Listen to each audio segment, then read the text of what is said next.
ప్రొద్దుటూరులో ప్రసిద్ధిగాంచిన అగస్తేశ్వరాలయంలో అక్రమాలు జరిగి అంటే 6 నెలలు అవుతున్నా కూడా ఇంతవరకు విచారణ కమిటీ ఏం జరిగిందనేది చెప్పకపోవడాన్ని భక్తులు తీవ్ర అసంతృప్తి వ్యక్తం చేస్తున్నారు. ఎందుకంటే చాలా స్పష్టంగా డిసెంబర్ 22, 2025లో జ్యువెలరీ వెరిఫికేషన్ ఆఫీసర్ తనిఖీలో చాలా స్పష్టంగా 16 గ్రాముల అమ్మవారి ఆభరణము, 253 గ్రాముల వెండి నగలతో పాటు ₹1 మాయమైనట్లు చాలా స్పష్టంగా నిజాలు బయటకు వచ్చిన తర్వాత కూడా ఇంతవరకు ఎండోమెంట్ అధికారులు దానిపైన ఎలాంటి చర్యలు చేపట్టకపోవడాన్ని బట్టి వాళ్ళు అంటే దేవాలయాల ఆస్తుల సంరక్షణ కంటే కూడా వాళ్ళ యొక్క అధికారులను కాపాడుకోవడానికి ప్రయత్నం చేస్తున్నట్లు చాలా స్పష్టంగా అర్థమవుతుంది. ఎందుకంటే ఎవరినైతే విచారణాధికారులుగా వాళ్ళు నియమించారో వాళ్ళందరూ కూడా, ఎందుకంటే శంకర్ బాలాజీ ఈ రోజు జిల్లా ఎండోమెంట్ అధికారి, అసిస్టెంట్ కమిషనర్, కానీ విచారణ అధికారులుగా వేసిన వాళ్ళందరూ కూడా టెంపుల్ ఇన్స్పెక్టర్లను వేశారు. ఎక్కడైనా సరే విచారణ అధికారులు అనే వాళ్ళు పై అధికారులుగా ఉండాలి, అప్పుడు మాత్రమే విచారణ సక్రమంగా జరుగుతుంది. కానీ ఆయన కంటే కింద అధికారులు వేసినప్పుడు ఏ విధంగా చేస్తారు అంటే, వాస్తవానికి శంకర్ బాలాజీ సహజంగానే చాలా మందిని అంటే అధికారులు గాని తమ డిపార్ట్మెంట్ లో వాళ్ళని ప్రభావితం చేస్తున్నాడనే ఆరోపణలు ఉన్నాయి. సో అలాంటి సందర్భంలో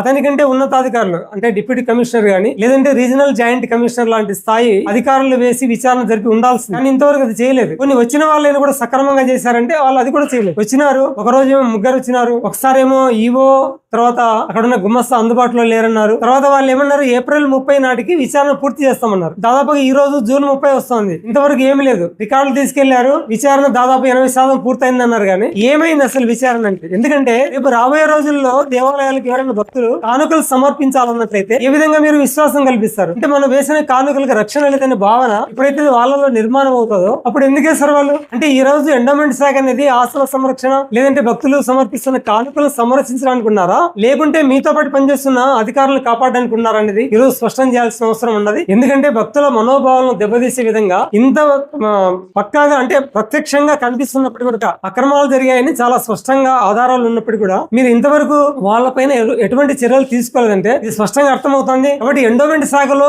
ఎలాంటి అవినీతి జరిగినా కూడా పై అధికారులు వాళ్ళపైన చర్యలు తీసుకోరనే భావన ఈ రోజు భక్తుల్లో నిర్మాణం అయింది. ఇది సరైనది కాదు. ఇది దేవాలయ వ్యవస్థ దెబ్బతీసడానికి అవకాశం ఉంది. కాబట్టి ఇప్పటికైనా సరే మేము డిమాండ్ చేస్తున్నది ఏమిటి, దేవాలయాల సంరక్షణ సమితి మీరు వేసిన కమిటీ నిర్ధారణ కమిటీ ఇంతవరకు ఏం నిజాలు చెప్పకపోవడం ఒకటి. రెండోది మేమేమంటున్నామంటే దీని విషయంలో నిజాలు నిగ్గు తేలాలన్నట్లయితే విజిలెన్స్ ఎన్ఫోర్స్మెంట్ వారితో మీరు విచారణ జరిపించినట్లయితేనే అవి నిజాలు అనేది బయటకు వస్తాయి, భక్తుల్లో విశ్వాసం పెరుగుతుంది. కాబట్టి కేవలం మీరు మీ యొక్క ఒక 2-3 అధికారులను కాపాడడానికి చేసే ప్రయత్నం కంటే దేవాలయ వ్యవస్థను కాపాడడం అనేది చాలా ముఖ్యం. ఎందుకంటే ఎండోమెంట్ శాఖను ఏర్పాటు చేసిందే దేవాలయాల యొక్క ప్రతిష్టను గానీ ఆస్తుల పరిరక్షణ కోసం గానీ కాపాడడానికి.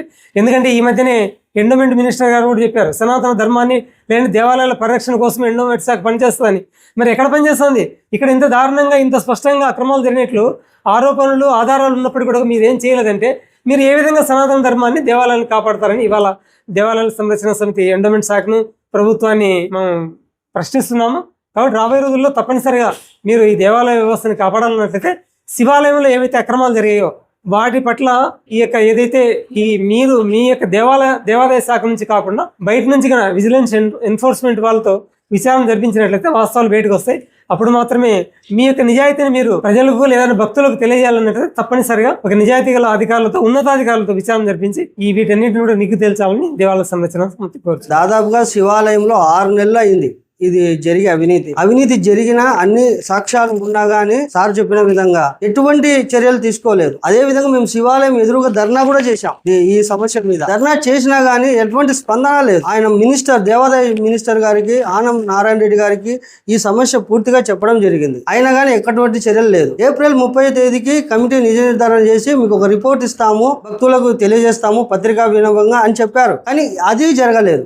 దాని మీద మీరు ఏం చేస్తే మేము చేస్తారో అర్థం కావట్లేదు. మనం ఎంతగా గవర్నమెంట్ మీద ఎండోమెంట్ మీద మనం ప్రెజర్ పెడుతున్నా గానీ దానికి తగ్గట్టు అడుగులు పడడం లేదు. ఆయనకు ప్రమోషన్స్ ఇస్తూ ఆయన అందరం ఎక్కిస్తానే ఉన్నారు. కానీ దేవాలయం చట్టం ఎండోమెంట్ మనం భక్తుల విశ్వాసాన్ని కోల్పోతా ఉంది అనేది మా ముఖ్య ఉద్దేశం. దీన్ని మీరు ఇదే విధంగా కొనసాగిస్తే మన కడప జిల్లా లెవెల్లో ఒక రోజు కలెక్టర్ ఆఫీస్ గారి దగ్గర మేము నిరసన గట్టిగా వ్యక్తం చేయడానికి ప్రయత్నం చేస్తున్నాం. జై శ్రీరామ్, జై శ్రీరామ్. ఈ సందర్భంగా నేను ఒక చిన్న విన్నపం చేయాలనుకుంటున్నాను. ఇప్పుడు ఒకటి ఇది వెలుగులోకి వచ్చింది, వెలుగులోకి రానివన్నీ ఉన్నాయి. ఇలాంటి చర్యలు ఆపేదానికి మనం ఏం చేయాలి అనేది ఫస్ట్ ఒకటి ఆలోచించాలి. ఎందుకు ట్రాన్స్పరెన్సీ ఉండదు?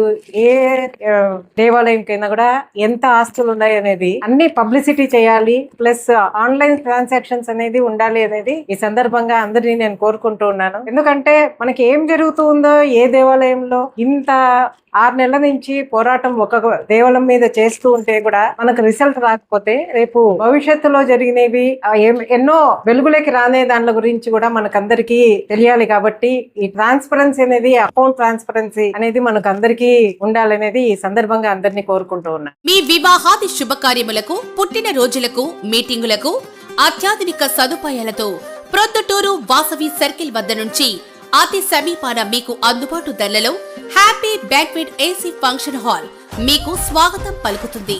మా ఫంక్షన్ హాల్ నందు వంట సామాగ్రి మరియు విశాలమైన కార్ పార్కింగ్, అతి తక్కువ మెయింటెనెన్స్ ఖర్చుతో ఏ ఫంక్షన్ అయినా మా happy banquet AC function hall నందు జరుపుకొని ఆనందాన్ని పొందండి. బుకింగ్ కొరకు సంప్రదించండి. మా సెల్ నంబర్ 9100600238 7799 000211.